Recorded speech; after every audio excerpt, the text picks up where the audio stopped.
Okay, welcome. We're gonna wait for Carl. Carl is a bit busy, but we're gonna wait for him. Obviously he will join in as the show goes on.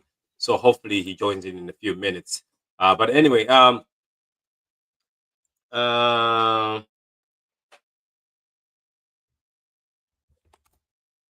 yeah. So anyway, he'll join in later on. Then we'll see.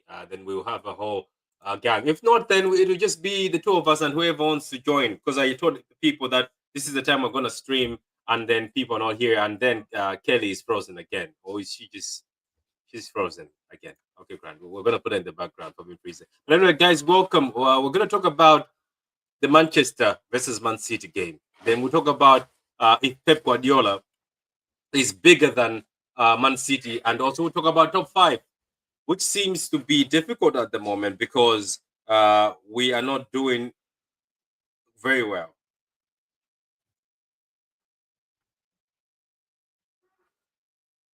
Yeah, Grant. Yeah, I was just telling Kelly that she froze. So anyway, we're not doing very well with the top five. So we're gonna talk about the Manchester game versus City, and then we're going to talk about is Pep Guardiola bigger than Man City as a club? Is he that big that that's the reason why some people are glazing him and always kissing his ass, regardless whatever he does?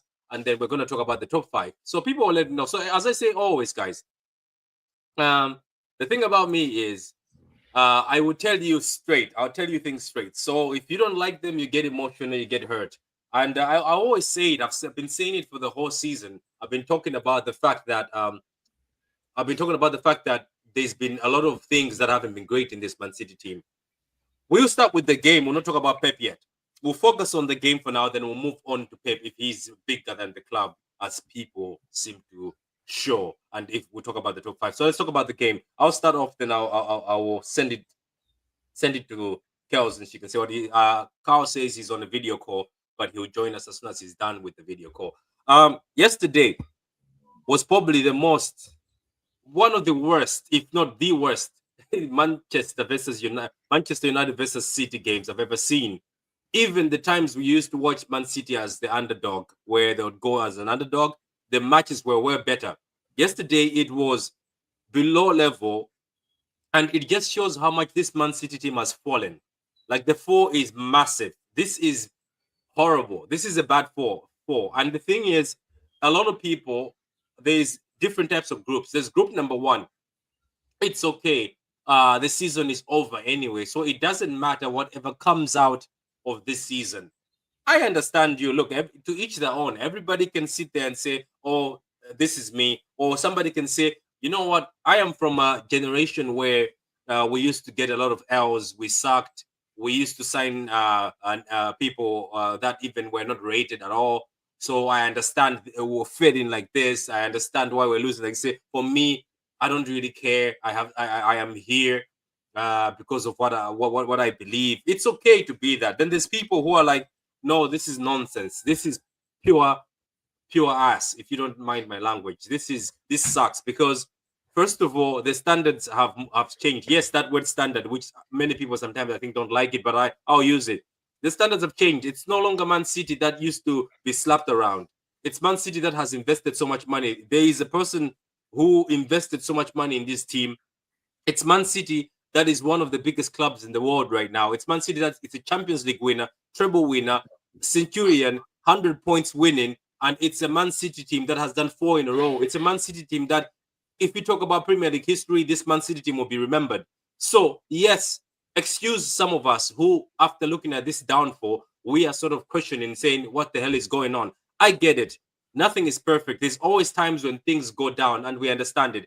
But it's the manner that this team has gone down. And I get it. People are like, oh, fatigue. I get the fatigue. But also, I think it also forced the management.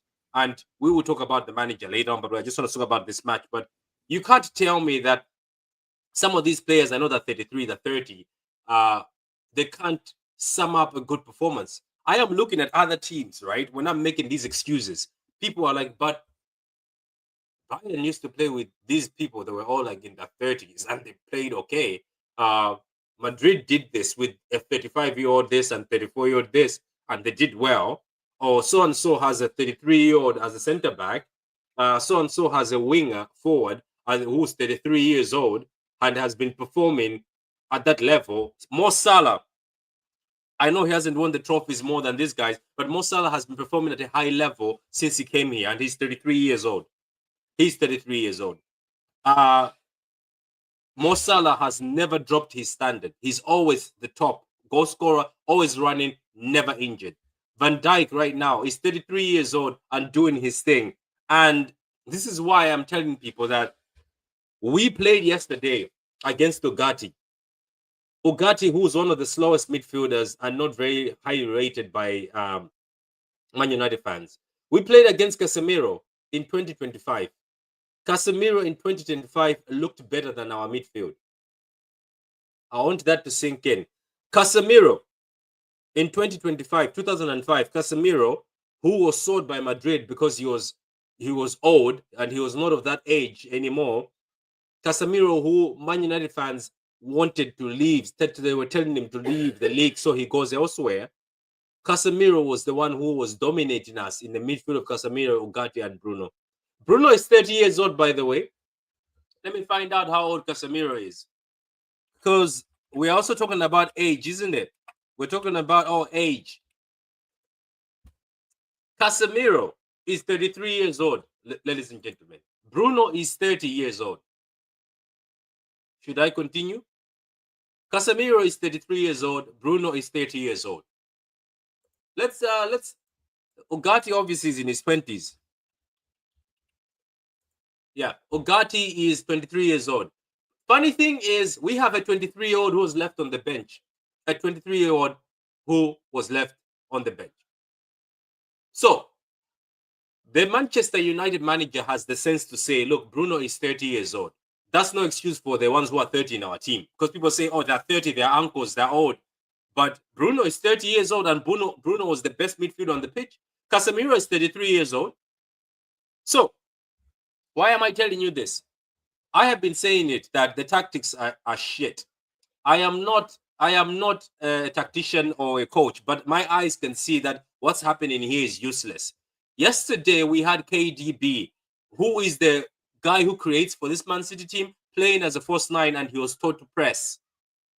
I repeat, we had KDB in his last game against United, playing as a false nine, taught to be pressing from the front. While we have got Mamouche, who is one of the most informed forwards in the world. Omar Mamouche is one of the informed forwards in the world. He was playing as a winger instead. Mamouche, who's very good at pressing. The other thing good about Mamouche is when he was at his team, he was very good at pressing. But guess what? We told a 33-year-old player to be pressing instead, to be the one pressing. And then people sit here and start telling me, oh, you don't know more than Pep. Yes, I don't know more than Pep because Pep Guardiola, that's his job. But at the end of the day, I'm not an idiot. I want to sit there and watch silly tactics. That's the same tactics that were put against Liverpool, where Liverpool, instead of playing Mamouche, he was playing Foden or somebody else as a false nine instead. The same thing as Madrid. Instead of playing Mamouche as the forward, he was playing Savio as the false nine instead. It's quite simple. So yesterday, the quality between the two teams, horrible. I have never seen such poor quality in my life in the game. Welcome back. Sorry. Such poor quality of football I've seen in my life. And as I said, people keep saying, oh, he's got credit in the bank. I understand the manager's credit in the bank, but doesn't mean because you've got credit in the bank, you can do useless stuff. The other reason why Nico O'Reilly and Nunes are being played as right back and left back is because he doesn't want to bench the old fellas and then put new, fresh midfielders in. No, they're only playing because there's injuries. We all know if Ake and Stones and Akanji were injured, they would not be seeing the light of day. So let's get that straight. They'd all be on the bench. Nico probably wouldn't even be on the roster. He'd be playing in the EDS. Keep going, because I'll get you keep going. That's the story of the season, man. But for some odd reason, McAtee can't even get in. Like, we're having a historically bad midfield, and he can't sniff a minute. But yeah, no, I'm telling you, if Ake was playing right now, or if Ake and Akanji were healthy, and John Stones, like, Somebody like I don't even want to fathom who would be on the bench. Like Yashko could be on the bench because these are Pep's guys, and that's been our like. Yesterday was just the culmination of what's been going on all season with Pep is that he cannot let his guys go when it's very clear they cannot do the job that he's asking them to do. He's asking them to do stuff that they maybe could have done 5 years ago when they still had legs, but these guys don't have legs. And when you put these four guys together in the midfield, like he did yesterday, we just get completely overrun there. Like, yeah, Casemiro had like this great day yesterday. I think I read somewhere or I heard somewhere like he won the most duels for a United player since like the 2010s or Yeah, something. do you want to hear what's funny? Do you know what's funny? I told them that I just said at the beginning. I don't know if you missed it. Bruno is 30 years old. Casemiro is 33. Now the funny thing is this: the difference is the other manager decided to take a young DM of 23 years old, the same way we have a DM who was on a bench. Ugarte is 23, so he had Ugarte to play as the DM. Why? Because he knows you need a young person between these guys who are older. That's why I'm saying a DM all season. I know. Like that, when we won 1 out of 14 games, we were constantly getting run through in the midfield because there was no DM to stop anybody. And then we found the solution in January. I know Nico's not a DM, and I know he's not been perfect. He's struggled in some games, but you have to admit we've looked a lot better with him in the midfield. I know it's not perfect. I know it's not Rodri, and I know we're still having a lot of issues there, but it has improved. And I think that's helped us win games instead of getting draws or potentially dropping points in certain games. So to find a solution and then to start benching, like he just started benching him in the big games. And he threw him in right away. Like he threw him in against Madrid, like the second leg. But that's a big game on the road. And then, but then he benched him in the Bournemouth game too. Like, he at least played a few minutes though. I noticed how as soon as he came on, we just it was like a wall. Like it helped. Yeah, and he's doing it purposely. Really threaten us at the end of that game.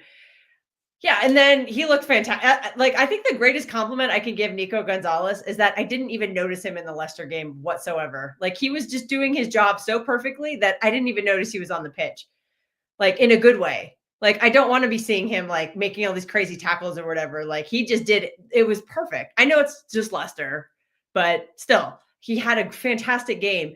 And I don't understand why, when you found a solution, you've decided to start benching him. And we needed him yesterday because I know Casemiro is a contentious point. Maybe this United fan in the chat can elaborate. I know he's getting a lot of crap from United fans for being washed and old. But, he showed he can still play in a big game. And for you to not even play him 1 minute in that game yesterday, when even after the first half, it was clear Casemiro was dominating.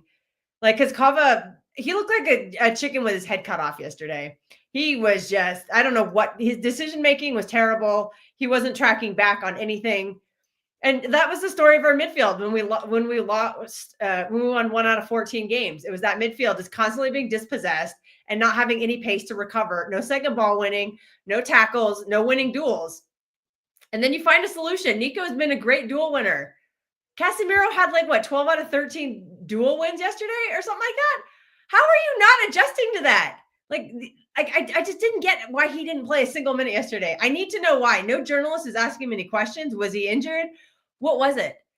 Why isn't this guy who is fixing your problems playing in a big game you need to win? We had to win that game because Chelsea dropped points, and we are still chasing Chelsea in this top 5. And now, because we couldn't capitalize because we were too scared, I'm starting to question if we can make this top 5 now. And I think it's completely self-inflicted. It didn't have to be this way. I don't know what Kava's done to somehow get in that position that Bernardo and Gundo went. I get it. I've accepted that Gundo and Bernardo are just Pep's guys, and he's gonna go down with the ship on them.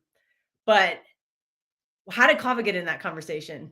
Kava has never shown me anything. Kava's the kind of player that Pep usually would just bench. If he had, when he tried to dribble into 4 players, lost the ball, and it led to a counter for them, that usually gets you hooked right away and sent to the shadow realm for a month. We don't see you for a long time. So I don't understand. I don't understand anything from yesterday. None of it made sense. Kevin De Bruyne is a false 9.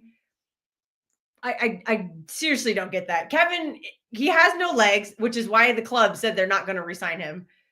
That's why they didn't offer him a new contract, specifically because he doesn't have legs. And he's the only passer in that midfield. And you're going to play him as like the center, the focal point, the false nine. Who's going to pass him the ball? Because Kova is not a ball passer. He likes to progress to the ball at his feet at times. You know, he occasionally he's uncorked a couple of long balls where I've been like, oh, I didn't know he could do that. But that's not consistent. Like Rodri does that consistently. Kova does not. Kova does it every now and then. And Bernardo just passes backwards. We have statistical facts that show that Bernardo has the most backward passes in the league. And there's also some stat out there that he's the slowest person in the league. Now, I know he was great defensively yesterday, but he offers absolutely nothing going forward. And when you have a midfield made up of 3 players like that, like you can carry him if you've got like prime Kevin De Bruyne doing all the attacking work. Then it's great. Then Bernardo can be the defensive. But there's nobody to get the ball to the forwards. Especially with no wingers, because a lot of the game plan this year has been go through the wingers. He started no wingers, so I did not get this setup whatsoever. Also, I didn't understand why Marmoush had to be sacrificed for De Bruyne, because Marmoush has played 2 games in a row as he came into the Bournemouth game as a 9 to replace Haaland, and then he started the Leicester game as a 9. He scored in both games, so why is he the one who has to make the change? Why does he have to go be like stuck out on the wing? I just don't get it. I really question the setup. Some people are saying that maybe this was like the farewell derby for a lot of players. So it's like, what is the objective of this game? Are you trying to actually win and get to Champions League? Or are you trying to like make sure the good guys, the old guard, go out on like a high? What high? What high? It just there is no high. Yeah, like just made it worse. It's made it worse to win that game. It's made it worse. I just you know what's funny? Get it? Yeah, it just makes. Like that game plan yesterday, like I didn't see a single positive in it except for the fact that he trusted Nico O'Reilly to play. And I do really like seeing this Yashko and Diaz center back pairing continue. I do like that. But only positive for the game for me. Everything else was complete. You're not seeing it because of injuries, though. You're not seeing it because of injuries. That's what you're seeing it for. And that's sad. That's really sad because he'd be playing half of John Stones out there if he could. Or half of Nathan Ake or half of Akanji. And the only reason he literally can't is because they had to have an operation. Yep. Now we're hearing Akanji's on his way back, and I'm just like, oh, great. Like, that doesn't excite me. Do you know what he said? He said he can play the World Cup. I was like, why? Why do you have to bring him back? Why do you have to bring him? Says I would have been worried if Savio came on, but when Doku came on, I wasn't concerned at all. Doku did well. To be honest with you, I don't think he was set up to do well. I think it would have worked if he had set both wingers out at the same time. Did you notice that when he came on, Doku was dribbling, but he was stopping, and you could tell that he's been told that don't get into the box, will get countered. Yeah, then what's the point of bringing him on? Like that's his bread and butter, and he absolutely torched United doing that last year in the FA Cup final, and that was a big reason we almost got back into that game, is because of Doku and the way he was absolutely destroying them. So why would you put him in there to dribble and then to just stop? Like, why even put him in? Just put someone else in. Just put Jack Grealish in there. Throw him on the wing to do that, and throw McAtee in or something. Like, if you just want somebody to do nothing, don't put Doku's not the one to do nothing with. Do you agree with this? Do you agree with this? Do that on our team? Do you agree with this? Because I think even Luke, people were after him. He says the way people have a go at you for having an opinion they don't disagrre with is crazy. Far too many people, especially content creators, trying to gatekeep what people can say. Thank you very much. I've been fighting since yesterday. Apparently, number one, you can't say anything against Pep because he's got credit in the bank. Number two, if you say, oh, Pep is not doing good, then apparently they will ask you that, so who do you want?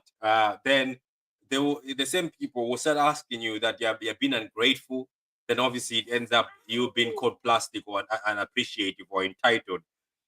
Look, it's quite simple. We'll finish the game, then we'll go into the Pep thing. People just don't want to accept things.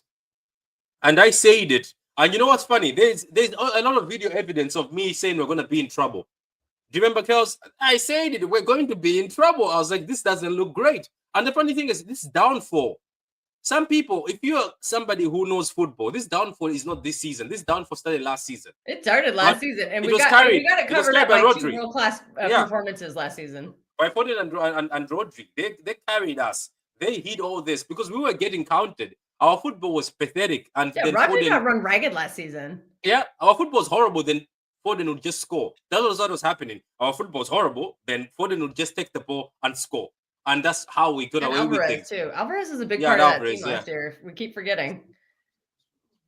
Okay, that's gas. Since Pep sideways football has been found out, to be honest, I think I don't think it was has. quite this bad last season though. There's a lot more excitement last season. Like Alvarez and Foden, I thought they had such a good little partnership forming when Haaland and KDB were out, and then when you added KDB and Haaland back into it, like there were some good games. That Hey were pretty Patrick, exciting, sorry. like, Can you hear me now? yes. Okay. So, hey, Kels, how are you? I'm good. Just brain. Patrick, Yeah, you're no, we can hear. We were just. Oh yeah, I couldn't miss this. I was in a meeting. I just finished my meeting. I need to join my brother and my sister here. Big up to you. You know, okay. So, do you want to just say something on the game before we move to the other topic, which is Pep bigger than the? Yeah, I'll talk about the game. I want to hear your tactics because you're much more knowledgeable on tactics than I am. So I need to hear this breakdown. Yeah, it's very simple. Two guys are cowards. Cowards is a bad word to use. Two guys who are afraid to lose, go into a game 0-0. You got players who can express themselves and have fun. You just want to control the game. Both sides. Boring, robotic. Not the way not what we fell in love with. Let's be clear. Right? I know there's a lot of talk about this and that. This is not what we fell in love with, guys. Right? The people who are talking to me about, all you're doing to. I don't care if you win or not. I want to see energy and verve and pizzazz and go for it. You may lose 4-3 or lose 2-1. You may not even qualify for the Champions League, but at least you have a go. Not the stale. Just come on. What are we doing here? When did we become like this? The Premier League has become this ball fest of 0-0 control freaks. Why? Too afraid to win, too afraid to lose. So I agree with that statement, actually. I watched my first Ligue 1 game a couple days ago, and that was way more exciting. The teams were going at it. They were doing flare moves, and it was still very physical and very fast. It was actually fun to watch. And I had no stake in the game whatsoever. I was like, this is actually entertaining. I was talking to my kids the other day, and I talked about the Liverpool game at Paris Saint-Germain. And I talked about that what you saw from PSG is a future of football. Let's be clear. That's the future of football. Combination, all three of the midfield, attack, energy, control. All three things. All three things. Like pep ball too. It's just that style works. You just need the right players.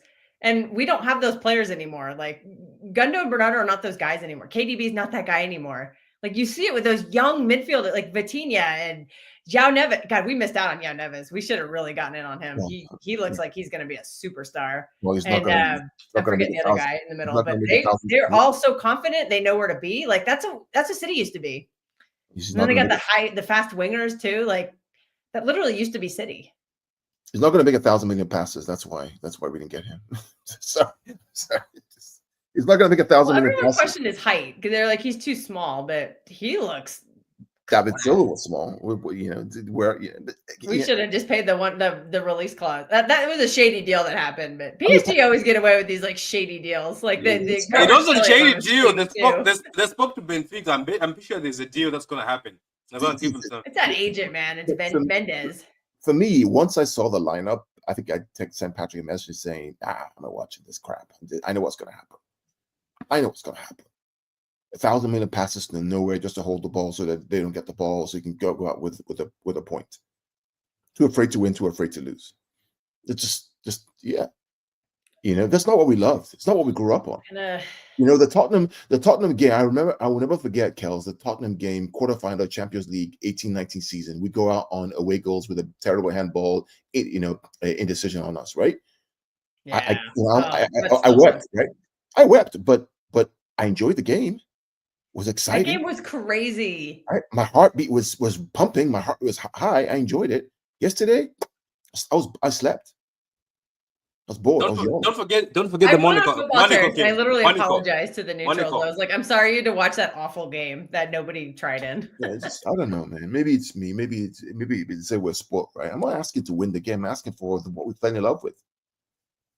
Right? You play Marmoush in the wide area, you play De Bruyne as a false nine. Why? For what reason? I They asked have that same Bernardo. question. Well, Bernardo was on the right hand side, wasn't it right? Mm. So Might as well just not even play. It's like playing with 10 men. Bernardo on the wing is like playing with 10 men. so it's you have Kovacic in And the there's some people middle. who have the gall to say he was our best player yesterday. I mean, it is what it is. Players will do what the coach wants them to do. That's how these things are. I watch it too many times, right? But then, yes, if Mamouche, has a smell for goal, you play him in the wide area. That's what I say. The most Makes informed no sense. player. But it They was were trying played to play as a winger. compact or something. I don't But you know know. why? There was, You know why, right? Right, because because they play a back three with wing back, so you want to make sure you have you match the quality of the player to the wing back, so that neutralizes that. It's a chess game. That's what he did. It's a chess game. Emerim's in Pep's head, clearly. It's a chess But game. you do kind of see that. Like, remember Tuchel was in Pep's head that first Champions League final we went to. Like, this does happen quite a bit, I feel like, with Pep, even when he has like the peak team. But now he has a peak team, and now he has like a terrible team, and he's failing to adapt to it. I mean, didn't Crystal Palace go there and beat them? I believe didn't they go there and beat them? They've been getting slapped. Let me tell you something, Carl. This team, nobody cares if they're home or away. They get slapped. This United team is rubbish. This is the worst, one of the worst United team out there. They're so horrible. They're horrible. But guess what? And we didn't even try. There. I know, we respected them. And then, do you know what made me laugh? After the whistle was done, some of the players were clapping for the draw. I saw them happy for the draw. I saw them smiling for the draw, and they did not mind. I'm telling you. Look, let's move on to this this one. I'm going to start with you, Kelkster, then I'll go to Carl. Okay? Let me put context to this. Every time you try to say anything about a game that we've played recently, all the games, or even throughout this season, when you are giving people warnings, Carl, when we were doing videos warning people that we have to be careful, the manager is messing up, yet he's got the tools. A lot of people are saying, oh, do you know more than Pep? That's the number one comeback to you. Number two is, oh, he's got so much credit in the bank. Oh, why are you going against Pep? You're so entitled. Pep is our biggest manager. So let me ask now. So is Pep Guardiola bigger than Man City? Yes. Based on what the fans are saying, yes. Okay. That's it. Because if it's not, right, I call this the God complex. Yeah. Go take a look at it, right? And this, right? I love the guy, right? You know how much I love this guy, right? Yeah. But we are human beings.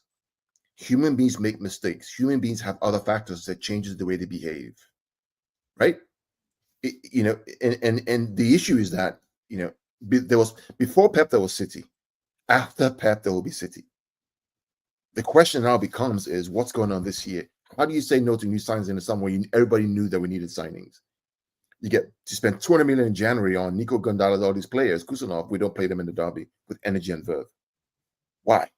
Are we too afraid? And the one we played, we pushed out of position to accommodate a 33-year-old with no legs who has no business playing the position he was being played in. I mean, we're fans, right? All we can do, Patrick, is ask the question. Right? Ask the question. And maybe there's a way. No, apparently you're not allowed because that's been entitled. Maybe there's a reason. Oh, yeah. I got nailed earlier today. Like, it's so odd for you to be questioning Pep. I'm like. And Patrick, I don't care, Patrick. Anyway, I don't care. I don't give two, right? I mean, before I came to Twitter, I knew no one. After I leave there, I'll know no one, except for people like yourself and Kels that I meet and talk and have now relationship. Don't care, right? But I will tell you the truth. Tell you the truth. If you don't understand that there's a problem, I talk about KDB. I tell you, KDB's problem is not one of technical ability, it's one of management. I'm telling you, motivation. I've said this 1,000 times. Go watch that game against Ukraine. That's a motivated player who may not be at his peak, but I can tell you he can do a bit, one game a week on the reduced wages. He could do something for us in big moments, 5-10 minutes, comes in, bang. I've been calling for that all season. Why not? I said give him one more year. Even if it's just a game a week or 15-20 minutes on reduced wages to give him a coaching role to help these guys kind of build through. Why not? Now he's going to go. I hope he goes to Liverpool and helps them out. I hope he does. Oh. But, yeah, I do. I do. But anyway, let's not talk about it. But is it? Yes, right. Based on what some of these people are saying, apparently he is. But before him, we won a title with Mancini. Before him, Pellegrini got how much? Many points? Won a double. Yes, we got the treble. Yes, we played fantastic football. Right? But then life goes on. It goes on. Am I saying get rid of him? No. I'm not saying get rid of him. I won't say outside. I'm being patient. Does he have credit in the bank? Absolutely, he does have credit in the bank, right? But that's why we give him the rope. But then this season has just been a disaster. I just think it's been a failure to adjust all season. Like for me, I mean, I'm not a tactic person at all, so maybe I'm chatting absolute waffle, and you can correct me. But from my dumbass on the couch, this shape looks like it is literally built for Rodri. And we have known since September that Rodri is not going to play this season and that we're going to have to just make do with what we have. So I have questioned all season why we are running with this shape that is designed for the best player in the world and the best player in his position by a country mile. Like there is no DM in football, I think, that could succeed in this system that Pep has devised, except for Rodri. We know he's not playing the season. That was made abundantly clear. Like, his knee is gone. We burnt his knee out and he's gone. He's not playing the season, hopefully. I'm getting worried that he's training. But so what I've been questioning all season is, why are you not adjusting this shape? Why are you asking Kovacic, who is not a DM, and frankly, like I don't even think he's good enough to start most games for us right now. Why are you asking him to play the Rodri role? I don't get it. We saw during that stretch how poor our midfield is, and we never did anything to change the shape to try to accommodate some of these players. Like, try a double pivot, like, and stick with it. You know, try to be more defensive. Maybe not play such a high line. Like these are all issues that have been an issue all season long, and I've just failed to see any adjustments. And like I said, I'm an idiot on the couch. I don't know what I'm talking about, and I can see these issues. I'm being told the manager can see them too, but I'm not seeing him change it. Like, change the shape. Do you remember? And he just refuses to, and I've just been questioning that all season. And Kelly, do you remember? A few weeks ago, after the Forest game, right? I was on a space with some of our good friends, and I said, I don't usually listen to spaces, but right. Okay. And I said, why are we going to Nottingham Forest away in trying to play a high line away at Forest when we all know what Forest are going to do exactly?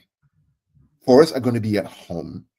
They're going to sit back in a mid to low block, congest the middle, give you the wide areas for you to fool around with.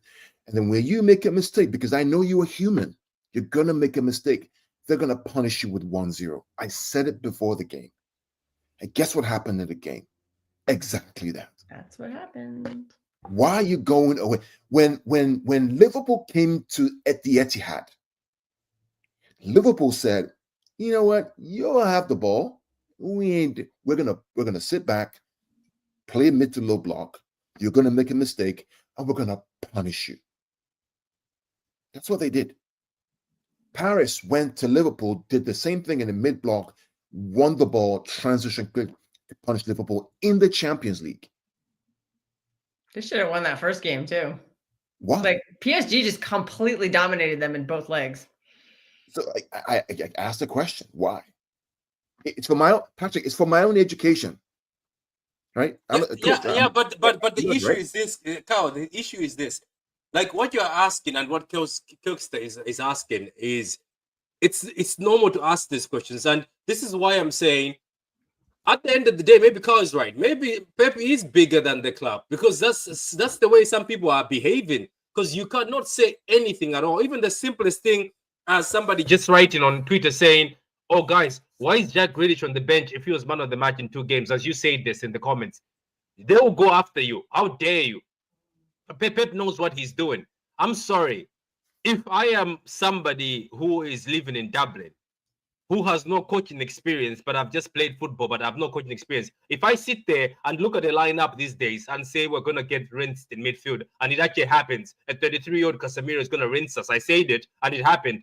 Am I a genius? Maybe give me the job. Maybe give me the keys. Maybe do give me the keys. Because at the end of the day, it looks like people just want to be blind. People just want to have this blind loyalty where, oh, it doesn't matter whatever Pep Guardiola can do. It doesn't matter whatever happens. We are with him. I'm telling you guys, if that's the mentality, then we are going to be in trouble. Go ahead, Matej. Patrick, if next game, if next game Pep decides to play Kusanov as a goalkeeper, would these people ever question why Pep is playing Kusanov in goal, or they would just accept it? They'll say it's genius. Let me build on your argument, brother. Good morning, good afternoon. Do you remember 3 or 4 years ago, UEFA Champions League final, Portugal, lineup comes out against Chelsea. Yeah. No Fernandinho, no Rodri. You better remember? Yeah. Oh God, yeah. Okay. And what did Thomas Tuchel say, Carl? They said they laughed, isn't it? They were like, no way. Yeah. Conte was like licking his chops that he got to. Right. He's like, oh, I have to face Gundogan as a six. Right. He's like, I might as well put the beach chair out. We all know that was a mistake. He himself admitted it was a mistake. So a man can make a mistake. I said, manager's getting his head. A man can make a mistake. Well, he never admitted he made the mistake. He did. I think he did a few last years year. later. Yeah, last year he did. I think he did during the last Champions League. Finally, years later, he didn't admit that in the press conference after the final whistle. Yeah, but my point. This was years later, though. I don't think he did it. He did not do it after that final, though. I feel like it was years later. My point to those who don't ask questions is, what happened then? We let it go. Cool. We're like, okay, fine, right? But he's wait. Can you go as far as also Lyon playing Garcia, leaving Otamendi and Stones on the bench? Don't even start with you on that. Playing a back three, which we've never played a back three, but he decided to play a back three in a very important game against Lyon. And that time we had the best opportunity to win the Champions League because the Champions League was in lockdown and a lot of teams were shit. Do you remember? And he played a back three for the first time with Fernandinho, Garcia, left Otamendi and Stones on the bench. But I get it. Like, listen, it's okay to make one odd mistake in the season. Like you can get the lineup wrong in one or two, even 3 games in the season. However, I don't even think it was 1 or 2. I think there was a lot. He kept on saying it's okay. Listen. However, that's this season. When you consistently make it like this season, for example, it's just not acceptable. During lockdown, listen, it's okay. Even we did all right, to be fair. Like there were a few games where he got it right in terms of the lineup. We were winning football matches. It's okay to get it wrong against Lyon, but this season is completely different because we've identified the issues last season. Yeah, we all went to the summer and they say we need this.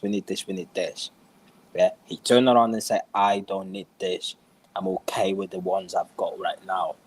But we all sat there, right? Okay, we trust the manager, which is we all do. Yeah, we all do. However, when he keeps doing the same thing, we as a fan, we have to question it. It's normal. That's what supporting the football club is. Yeah, that's what football is all about. Yeah, you have to be able, just because you love the manager, we all do love Pep, but there are certain moments. Not just certain moments. Most of the games this season, in terms of his in-game management, his time of substitutions, team selection, tactics, approaching in games, he keeps making the same mistakes. It's right. Do you guys? We could have been playing Man United up until now. It didn't look like scoring. I don't think we were starting that game at all yesterday. I totally agree with you. This season, I feel like Pep, as long as he stops the counter, as long as he contains the opposition, it doesn't matter what we do with the ball, he's okay with that performance. And I feel I've watched it. Listen, at Old Trafford yesterday, the first 15 to 20 minutes, it was rocket. Both sets of fans. Fans were getting on to get behind the team. Man United fans were responding. After that, the whole stadium went really quiet because it was boring. Like no one, like both teams, they didn't know what to do with the ball. They were just losing the ball. Oh, it's my turn now. Let me lose the ball. Oh, well, City get the ball. Pass. Nothing. Man United get the ball. Counter-attack. Garnacho. He's like a Bambi in the ice. He's just falling off on the floor all the time. We go into second half. Everyone had a pint. during half time. We come back, let's get on it. Let's be on it. We're thinking, right, okay, Pepe had the team talk at half time. He might twist a few players, like he might change a few tactics. We came back in the second half. It's basically just worse than first half. And how many times this season have we said the team just looks completely different every time they come out for the second half? They just look We don't have the even stamina anymore. Like, this team can't play 90 minutes. Like, everybody seems to be lacking fitness. Yeah, but why you go into the winter transfer window? Yeah, you buy all these players. For me, I said it before. I don't think he knows what to do with these players that he got, because we've never went into a winter transfer window and bought 4 or 5 players. This is the first time, because he usually plans that for the summer, where he sit down with his backroom staff and he knows, right, okay, well, let's get this player and we're gonna utilize that. But this time, I just feel like he didn't expect these sort of players, because if you remember in the press conference where he said, Chick came to me and said, we're going to get Marmoush. And I had to contact my friends in I said that at the beginning, Kingston. I think he doesn't rate Marmoush. I think he doesn't like Marmoush. It's sad. Yeah, we spent 65 million pounds on him. So if he doesn't rate him, that's really bad. I think there's a disconnect. I'll wait till you're done, Mattias. Marmoush came in his debut against Chelsea. He played really well. And then we didn't see him again. So, right, I'll just be back there. Go on, guys. Sorry. No, the bottom. I actually want to elaborate on that a little bit, kind of, because Mattias is bringing up a point that I was thinking about yesterday. I think there's like a big disconnect recently between the board and Pep, because we're buying a lot of players who like are not Pep players. Like Haaland is not a Pep player. I know he succeeded the 1 year, his first year, great, because he had, he's able to slot in, but last season it was not as strong, and this season it's been like the complete disconnect. Like Pep cannot get him the ball. So basically, you're trying to say these are transitional counter-attack players. Direct. Yeah, we've been buying a ton of them. Nunez, Marmoush, Haaland, Savio, Doku. Those are all players who like to go. And I would even put Foden in that category too, because once everybody's running, Foden fits in great with that. So we have all these players who are not Pep players. We keep buying them too. Like we keep all of our most recent players that we've bought are like not Pep players. Like even Husanov is not really a Pep defender. He's not super good on the ball. I know he could become that. Even Diaz has gotten better, but we generally don't buy like these big bruiser, fast kind of center backs. We haven't bought a single fullback in Lord knows how long. Was Kyle Walker the last actual fullback that we bought? Like it was the other guy. Him or Benjamin Mendy, but the other guy. We keep buying these players that are like not Pep players. Like Pep likes small technical midfielders, center backs who are good with the ball and that kind of stuff. And we keep buying players that are not Pep players. And I'm just wondering why are we buying players that don't fit Pep? And so Pep just gets disillusioned with them and doesn't want to play them. Like it's very clear he doesn't rate Marmoush right now, or he's not super on the Marmoush bandwagon. He doesn't know what to do with him. Mo warned me about this, and I was a little bit in denial. I think he looks best behind Haaland. Obviously, we don't have Haaland right now, but even before Haaland went down, like Marmoush was being moved all around and being benched and stuff. So yeah. I don't understand why we're buying players that Pep doesn't want or doesn't rate. And we spent a lot of money at like 300+ million on a lot of players. Like Nunez, we've just discarded pretty much. Like Pep's comments yesterday on Nunez were really uncalled for. I did not understand that. The timing of that was really odd because I thought Nunez playing out of position actually had a pretty good game. I was very wrong about that. I didn't want him to play, and yesterday I didn't want him to start, but he proved me wrong. So credit to him. And then for Pep to come out and say that he's not clever enough to be in the mid, I was just like, whoa, that just seemed like a below the belt like jab for no reason whatsoever. So yeah, something's going on. The board just keeps buying players that Pep doesn't seem to want or know how to use, and it just keeps happening. So I don't know. Yep. But the game plan is maybe are they gonna? I don't get it. Like I heard that Tiki wanted to give Marmoush as like a goodbye present, and I'm just like, he doesn't play. He thrives in like a transition team. Like he would have probably lit it up at Liverpool. Yeah, but the problem what is are we doing with it? Why are we spending $65 million or pounds on somebody? Yeah, but the problem is with Marmoush. Yeah, the two parts of this, even right? Jack. I think, yeah, but the problem is with the Marmoush. The Marmoush, there was a market opportunity. You as a club, as a business, if there is an opportunity to get a player like Marmoush for the 65 mil, you go and get it. No, not you really. Just go and get it. Not really. Then what are you running? Are you just trying to make money, or are you actually trying to be a Kelly, whenever I'm telling you right now, whenever you buy a player on the market because you want to lose them, you're building an infrastructure is going to collapse. If you want to win a title, there's a reason why Paris Saint-Germain over the years could not win nothing or do well in the Champions League. They had Messi, Neymar, and Mbappe at some point, right? Right? They couldn't beat City. Couldn't beat Liverpool. Right? Well, they did make one final. So the moment they go to these kids based on the coach's philosophy of the game with the balance that's required, all of a sudden we're seeing them play the best football in Europe this year.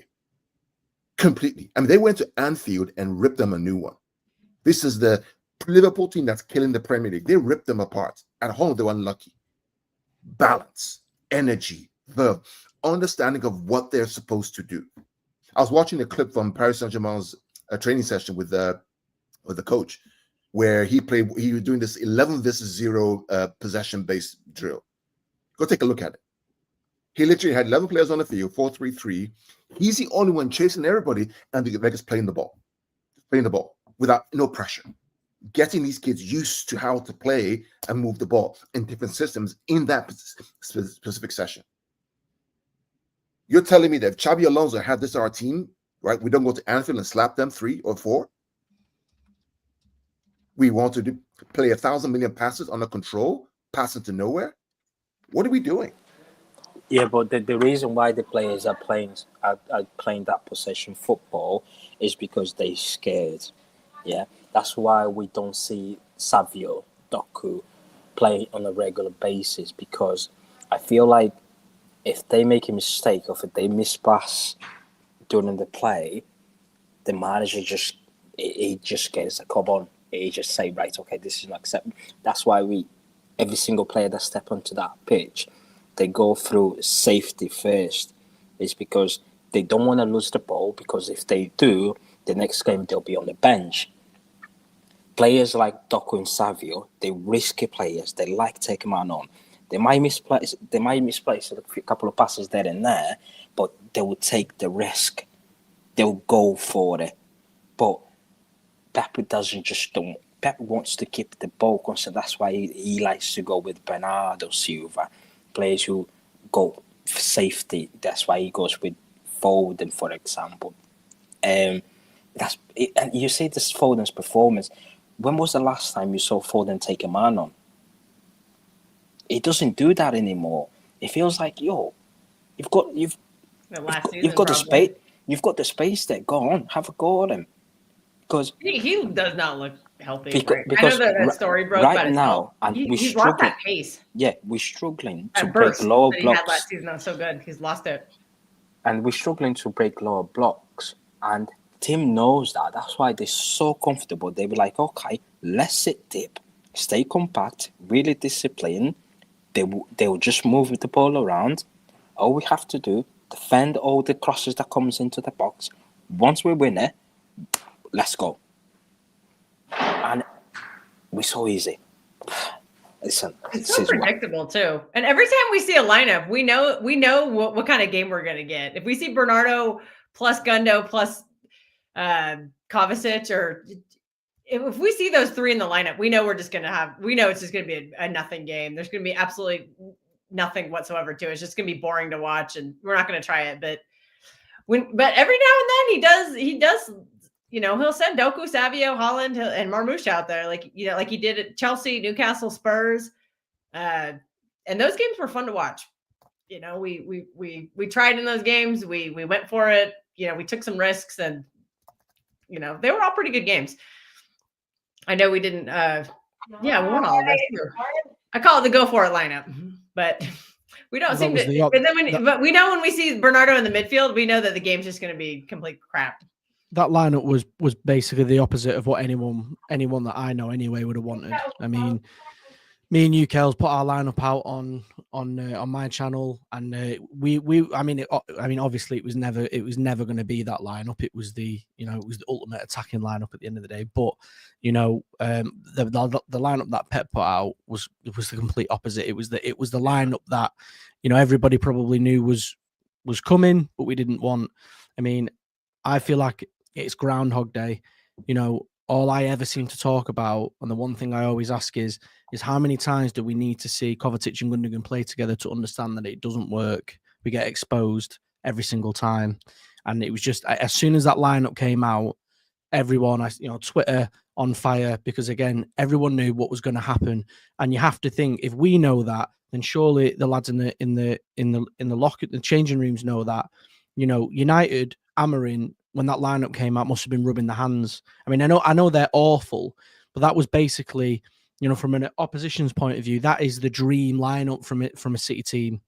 And this idea that these boys will somehow keep the ball. We've not done that all. They've not done that all season. I think we had the ball for maybe 2-3 minutes at a time. And that's when we were playing okay. So I don't know. I love Pep to bits, but this idea that you can't criticize his decisions is rubbish, because he got it wrong yesterday. Do you know when mistakes over and over again? Do you know when you said about the lineup? He's trying to be defiant, and he's trying to force it, be like, my guys can do this. It's like a defiance in a sense. Like he really wants to go down with that ship. And yeah, do you know when you said about the lineup? Yeah. No, even at the ground, when the lineup dropped, we were walking to the ground, and everyone was just questioning, like, where is our wingers? Do you know what I mean? Like, we used to play, and in the first 15 minutes, even like we were seeing like Kevin De Bruyne as a false nine. Kevin De Bruyne has been at this football club for 10 years, and he's played with Pep for 8 years. We never seen Kevin De Bruyne play as a false nine ever in our life. Yeah.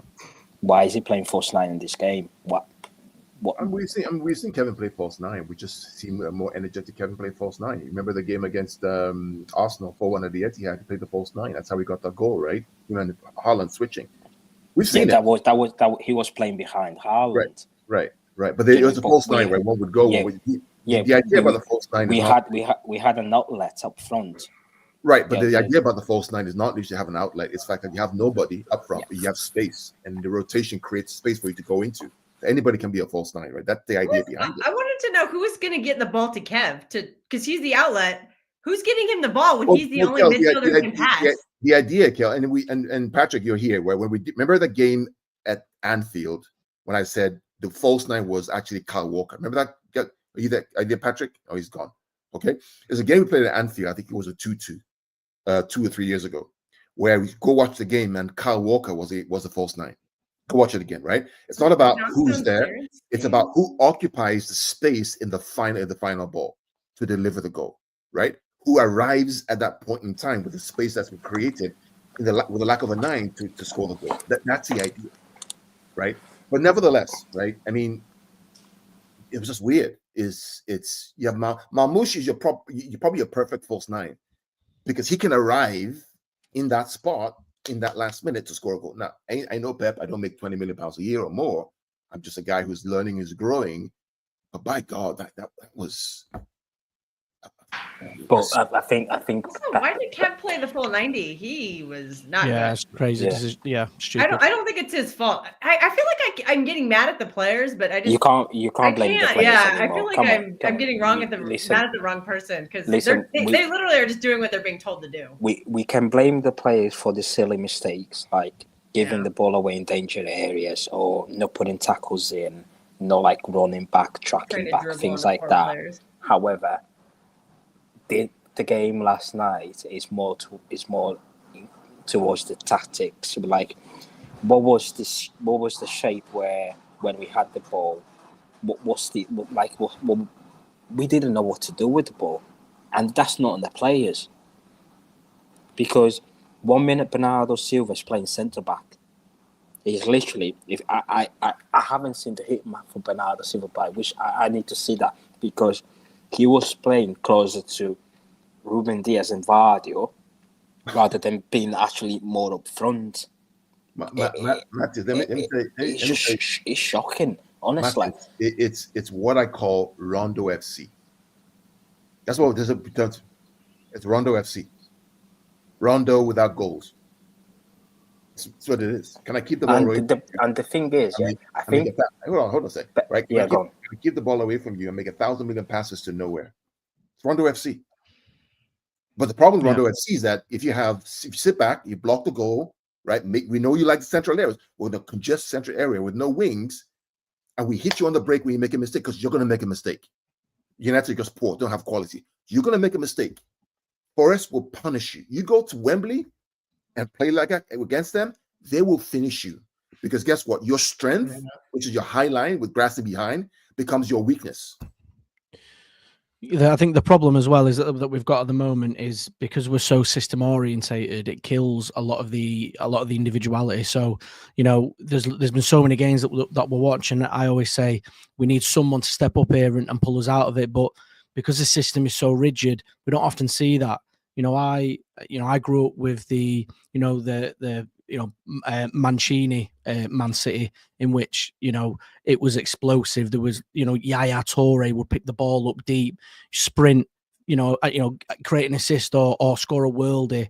Sergio Aguero again pick the ball up deep, dribble around everyone. We don't see that now, and it's not because we don't have the players. It's because I think someone mentioned it a little bit earlier on. Pep doesn't want that. There's a system that we play in, and it does work, and it has worked. But the issue is when you have games like that, that game was screaming for a bit of individual quality from someone, and it, for whatever reason, it just didn't come. Marmoush had a little chance. I don't think anyone on that pitch was capable of individual brilliance except for Marmoush, and he got shoved. He just got shoved aside. Yeah, it's like 65 million for what? Yeah, you should honestly just stay in Frankfurt. Like, I don't know what we're doing. The most that we were going to get from that game, and this isn't being negative, as soon as that lineup came out, the most we were going to get from that game was a draw, and we were fortunate. We were fortunate because we were scrambling at points in that game. We were really holding on. We were under the cosh. They looked much better in the second half. Like they were the better team and probably should have won the game.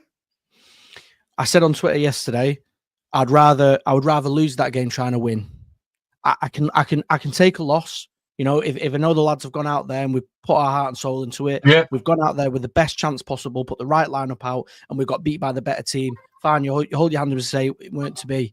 But what I can't accept is putting a lineup like that out, which is just there's no creativity anywhere. I'm sick to death of seeing players like Gundogan go out there. He's like a lamb to slaughter. I feel bad for the guy. And this idea that Pep's doing it because he loves these guys. Well, if there was any love there, he would see what we're seeing. These players, look at Foden this season. Foden is getting pelters from everywhere at the minute, but he keeps getting played. And so I don't know what Pep is expecting here, but he obviously needs to come out of the team for a little bit. He has to be dropped and protected because there's obviously something that's going on outside of football that's maybe caused some issues. But the idea to keep playing him until he comes into form ain't going to work. Same thing for Bernardo Silva. Foden should be. We should just bench him for the rest of the season. Send him to Dubai or something. Go on a holiday. Go get some. Go to the spa every day. Like clear your head. Can I just say something? He's not healthy, and he's hurting us because he's not performing. Yeah. Can I just say something? Do we are currently right now? What we're playing for? We're playing for top 4, right? Top 5. Five, not 4. Whatever. We're playing for Champions League football, and we've got a. We're also playing for Europa, by the way. And we've got a shot. We've got a shot in the FA Cup. Yeah. Why does it? Right. Okay. Would you rather not see like what the future holds for us going to next season, and lining up with the players that they're gonna be here, like in the next 4 years, rather than just going with the same old players that you're gonna get rid of this summer or even next summer anyway, because the same players that you keep put on the pitch, they don't have that motivation anymore. KDB doesn't have the motivation to put us in the Champions League. He's going to need 2 months' time. Whether we finish off in the Champions League spot or not, it doesn't matter. It makes no difference to him. Yeah, Bernardo Silva, he doesn't know whether he can turn around tomorrow and put a comunicado out saying this is my last year in Man City. He won't have the same motivation to, like, whether we finish off in the Champions League or not. He might think, okay, it doesn't really matter to me because I'm off anyway. Would you rather not go, right? Okay, Savio, Doku, Nico Gonzalez, you're the future of this football club. You go out there, make sure we get Champions League, because you keep playing Kovacic. Well, the rumor has it that Kovacic will go in the summer. Why you keep playing it? Number 1 on the to-go list for me. And now you've got a conundrum that you've paid 77 million pounds on a defender to play as left back. Now you moved into centre back. He looked really comfortable. Now you don't know what to do with him, because as soon as your boy Akanji comes back, you're gonna move Vardy back to left back again, because Akanji needs to go this summer too. He won't get rid of Akanji. Akanji is his boy. Well, the thing is we can get money for Akanji and for Kovacic, and we could theoretically make a profit on Akanji too. We could probably get 20 million for it. We only paid like what 10, 15 million. Right. So the club might look at that, and if they're trying to save some money, they might be like, "Yeah, let's get some PSR profit here." Yeah, but we as a fan, we as a fan base, we don't know what our future holds right now, because we're not seeing anything that will get us excited going to next season. The only thing people are just keeping into mind is, oh, let's wait for the rebuild. Let's wait for the rebuild. Rebuild is just kind of the buzzword now, where, right, okay, hold on a minute. We bought 5 players in January. Where are those 5 players? Are they not meant to get into the lineup now so we can see what we And Matthias, can I tell you something, Matthias? I've given a warning to all the City fans and my fellow City fans. And Lewis, I told people this, and this is the reason why this behavior of gatekeeping, when somebody is questioning Pep, they're like, oh, do you know more than Pep? It's not about knowing more than the manager. It's simple things. If you're rebuilding, Matthias, as you say, why don't you play the players you're rebuilding with? Why did you bring them in January? It's to embed them. That's why Kilster is right, Matthias. This is the time to do it, too. Yeah, he never wanted them. Yeah, you're right, Kilster. He never wanted these players, I think so. He never wanted players in. And why are we spending 300 million on them? Why? I mean, for me, you know, I people laugh at me because I always talk about McAtee every single stream I'm on, but I don't understand how, you know, Pep will come out and he'll say, I feel so bad for leaving him out. He deserves to play more. And then he'll play him for 10 minutes and he has a good game. Maybe he gets a goal or, you know, he gets an assist. And then, you know, he's dropped. We don't see him again. I mean, how he didn't get any minutes yesterday I mean, he should have started yesterday. He called the guy who just paid £50 million, Mini Rodri, but we don't see even the Mini Rodri on the pitch. Yeah. That was criminal. If you praise him being the Mini Rodri, but he can't even get a start. The reason why he doesn't get a start, because last time he played, he lost the possession, he lost the ball a couple of times, and he went straight to the bench. Players are scared to step into does that all the time, bench. and why is he playing? Like, a lot of these players are making these same stupid mistakes, and they keep getting played. Like Nunez literally cost us the last derby, and he got the start. Yeah. But granted, he played well, but still. Yeah, but some of them, they have the trust of the manager. He trusts them, regardless if they make a mistake or not. He trusts them. Others, it's a completely different story. Because Bernardo Silva has been losing the ball constantly all the time in the middle of the park. Constantly, I've saying a lot of people that every time I watch Bernardo Silva, I only know that he's on the pitch when he's arguing with the referee and he's kicking people all about just kicking people for no reason, getting yellow cards. I don't see him in the pitch anymore. Like, he's just running around. And he keeps playing every single game because the manager trusts him, especially big games. Listen, I don't see things changing going to next season. I said that to many people, because getting 3 more players in the summer will not change what's going to happen next season. Let's say we're going by right back, another midfielder in, maybe improve the attacking option, and Pep doesn't pick them. We're going to have the same people that are making excuses right now. Oh, these are new players, it takes time, they need to adapt. Going to the summer, going to next season, going to the next season, they will say the same about the new players. Oh, it takes a full season to adapt. Look at Bernardo Silva, for example. We cannot do that anymore. Oh, sorry, but going into next season, we cannot afford to give in time. It takes a full season. We can't.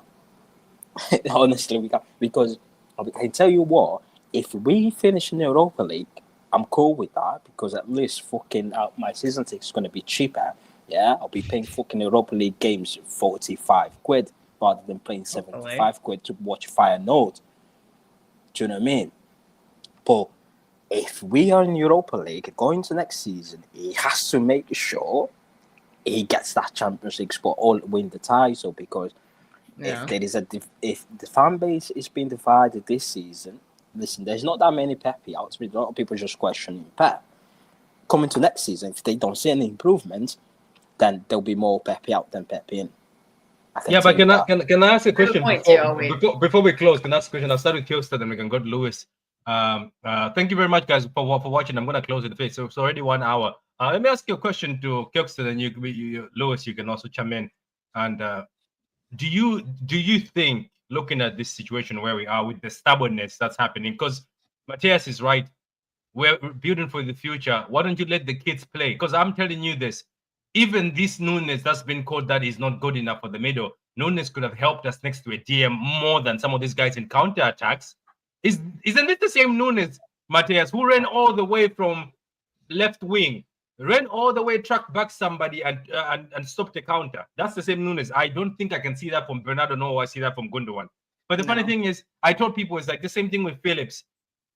I get it, but I'm like, if you are the best manager in the world, fix this guy and teach him what you're looking for. Because Phillips was not a dead player. That's the funny thing. People keep telling me, oh, Phillips was dead. Phillips is dead. There's no hope. Because Pep Guardiola told you. But the thing is, if you are a top-level manager, let me give an example of a manager who's not even top-level.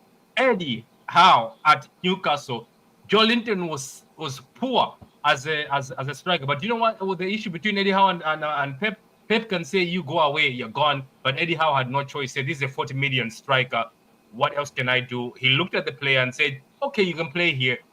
Even Pep is doing it with Nunes. We're going to have the same problem with Nico Gonzalez. And do you know what's funny about with Nunes? I have a feeling that Nunes will actually become a right back. And guys who think this can be also coming, dream on. Nunes will be his right back. Anyway, go ahead, Kilster. He will. So that actually kind of makes my point for me. Are we gonna make the top? Or in a sense, leads me to my point. Our rebuild won't actually happen until we get rid of these players that Pep refuses to bench. And I do think that with this KDB move, I think he's gonna do it. Viana has no ties to anybody. And I guarantee you yesterday, when we saw that crowd shot of him looking pissed off, he's making a list and he's like, I need to get rid of these players. And if Pep doesn't like it, then Pep is going to have to make a decision on if he wants to stay or not. I think the club has to take it out of his hands, because he is showing this season that he just has this blind loyalty to underperforming players. And it's going to hurt our checkbook, because if we Ryan, who was in the chat earlier, Ryjack 97, I think his name is, He posted something today that was very important. He says that the difference in money between Champions League and Europa is very big. And this club is obsessed with making money. So I am surprised that nobody's like knocking on Pep, like Tiki Caldoon, Soriano, like somebody needs to tell Pep, like, yo, if we don't make Champions League, we're going to lose a shit ton of money. Well, and that's why they gave him 250 million. You need to stop playing these players who are not winning games. And I'm really surprised nobody's kind of done that. And I do think the club has to take it out of his hands. They have to be ruthless. And I think this KDB thing, where it's very clear the club just said no, I think that's a sign. So this could be carnage this summer. And a lot of people are going to get pissed off. And upset, like, oh, our guys are leaving, but they have to go because they're blocking progress. We cannot rebuild. We cannot buy players and then bench them so that we can keep playing players who are not performing. Like, this is the time to be playing these new players. Let them get used to the system. Where is Echeverry? Why is he not on the bench? So we can watch, like, Kovacic who's leaving, or McAtee, who we know is leaving, who honestly should have got his chance when we were on that 1-14 run. Yeah. Like, Where's it's Oscar Bob? criminal. It's like Pep is scared to lose with new players, but he's happy to lose with his guys. Like, it just, I don't get it. It's really just frustrating to watch because we know, like I said, we know when we see the lineup what's going to happen, and that's not a way to run a football club. This is a business.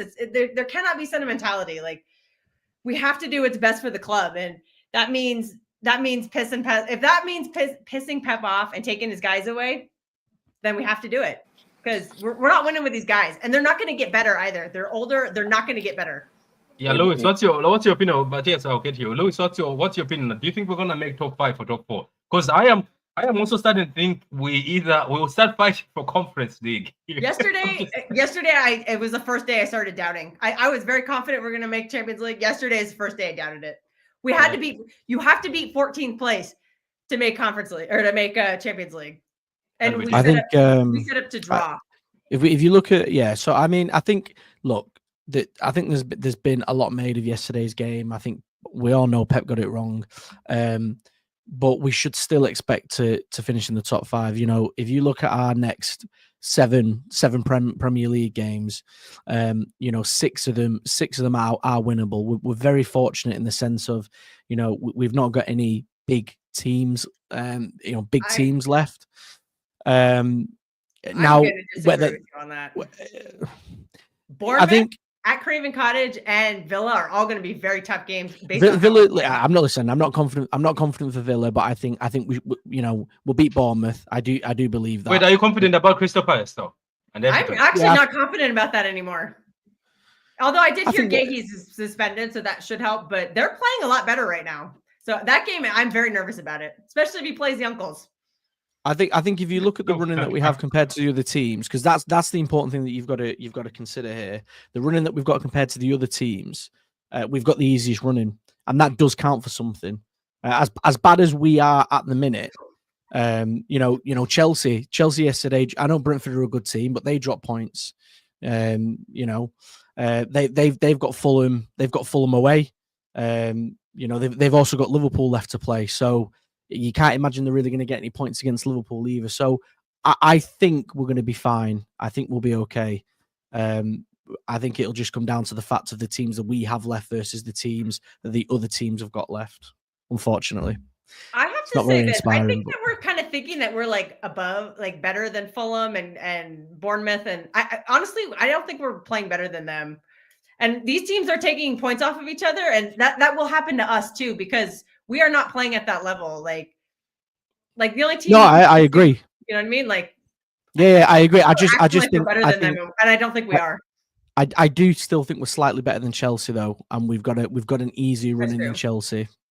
Yeah, so, Chelsea's the one we need to chase. Newcastle is going to be the tricky one because Newcastle, they're going to go ahead of us today. They've got the 2 They don't have a lot of games left. They have 2 games in hand, Newcastle, I think so. Matthias, so what's your thought, Matthias? Do you think we're going to hear Europa, or maybe we might end up in the Conference League? Can you imagine we go to Kazakhstan for a Conference League? Or Georgia or something like that? Yeah, what if we end up in the Conference League, Matthias? I don't think we'll get Champions League football. And I said that before in the last stream. But I'm not too bothered. Listen, for me, where we finish, I don't really care. For me, it's the more important thing. What I care is just put a performance in, like show some effort to just play for the badge. Because if you perform on a football pitch, whether we win, lose, or draw, as long as you perform, I'm okay with that. But I don't think we'll make some Champions League. I kind of disagreed with the Cal when she said that we need to drop the bollocks with Pep Guardiola when we go into the summer transfer window. The reason we cannot buy any more players that Pep doesn't want just because we feel like this will improve our squad, because it will just get to a point where we're going to see some of these players on the bench, the likes of Nico Gonzalez. Look at him, for example, the treatment he's getting. It's April now. We signed him in January, and we barely see him. He should be playing every minute that he's available. Listen, we can't, exactly, but we can't just go into the market and say, right, Viana. That's why Chick is staying longer, because we're going to the transfer window, and Pep suggesting to Chick to stay a bit longer, because if he just Viana in there, Viana got his own target, Pep might feel like, oh, I don't really want it. Pep, at least with Chick in there, Pep will go to Chick and say, oh, Chick, I don't want the players this guy is buying me. So it's a conundrum, because we can't go against Pep because he's the manager, and we need to obviously back him. We need to get the tools that he wants in order for him to actually improve the team, because otherwise we're going to just end up with 4 or 5 players and we bought in the summer and during the winter transfer when they sit on the bench, not getting game time. Might get an odd game time during Carabao or FA Cup, but it won't be enough. Let's say, listen, I don't think we'll make top 4, but I just want to see a performance going to the end of the season. I want to see something different going to next season. I want to see like excitement. Like I don't think you will see, but yes. But on that note, I have to close because I have to go somewhere now. So thank you very much, Lewis. But Lewis, do you want to shout out your Lewis, do you want to shout out your channel to everybody who's watching, and also shout out if you could any shows coming in? Yeah, I appreciate that. Nice one. Yeah, so I run a channel called Bringing the Blues. Patrick's been on, Kels has been on as well, and Mateus, you're welcome anytime to come on, mate. I might have a show tonight, but I always try and do at least a couple a week. So come over, check us out, get involved in the chat. I always get the fans involved. I think that's important. So yeah, thanks for having me on, everyone, and have a good one. Up the Blues. Yeah, don't forget to subscribe to Bringing the Blues. It's a very great channel, guys. As I said, we are also always there. Kelster, me, Mateus, the fraud was also there sometimes. But we were always there. But guys, that's all we had for today. And I have to go. Somebody invited me to an Arsenal channel, so I have to go there and make fun of Arsenal fans. But it's not a guy. It's like my friend from Nigeria. But by the way, I won 280 on interest race courses. Did you? You promised you sent 20, but you didn't. Anyway, this fraud. On that note, guys, you owe me money, Paddy. I know I do. On that note, thank you very much, Kelstan. Thank you very much for Bringing the Blues. No, thanks for having us. And this week we'll definitely have the Pat and Kels show because we didn't have it last time, but we'll definitely have it. And guys, enjoy your week until the next game. All I can tell some fans is I saw some fans were very cocky saying, "Oh, Crystal Palace, tick. Everton, tick." My friend, be careful with those two ticks, especially Everton. Be careful with Crystal Palace and Everton with the ticks. They got to draw at the Etihad. I know. So winning there is not guaranteed. Yeah, we also need to tell some sick fans. They also need to know that this is not North Korea. Just because someone has a different opinion than you doesn't mean that you just fucking shut them down. Thank you very much. Thank you very much. There's a lot of North Korea merchants out there. Trust me. It feels like a cult right now. It does. It feels like apparently you can't question any tactical subs. Apparently, if you say that, why is Nico on the bench? They're asking you that. Do you know more than Pep? You're like, okay, what's going on here? I'm looking for 23. I'm looking for the 23-year-old DM to play against Man United. Anyway. Wins tackles! In front! Wonderful goal! It's a title winner! Perfect end to a perfect day. Manchester City 4, Manchester United 1.